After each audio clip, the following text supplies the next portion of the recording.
One of the things you saw in comics was that anytime you wanted to depict somebody who was exotic and strange and unintelligible and inscrutable, you'd almost always pick an Asian. From kamikaze pilots to the Yellow Claw, an exhibit at the Museum of Chinese in America explores the often uncomfortable world of Asian stereotypes in comic books. You could see this intense anxiety, this sort of sense of fear, suspicion, anger, raging at the unknown that was bubbling under the American consciousness, and it all came up through this medium that you generally associate with childhood.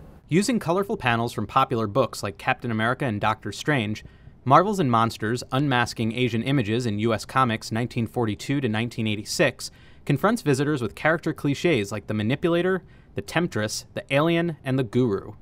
The temptress was the femme fatale who used her oriental secrets of seductiveness to sway men's wills and ultimately destroy them. The guru speaks in fortune cookie sayings. He's almost always wise.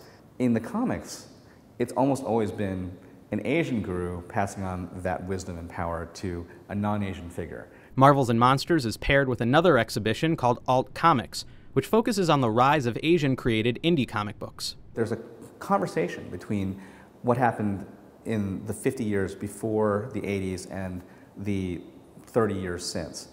Just a tremendous blossoming of talent has come up around the mainstream world and into the mainstream world as well. According to Yang, the portrayal of Asians in mainstream comics has become more nuanced in recent years. One of the reasons?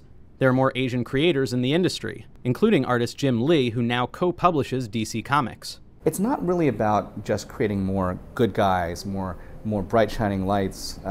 It's about telling better stories and creating more complicated and interesting ways of telling even the darker characters in these mythologies. This is Brian Stillman with the New York Post.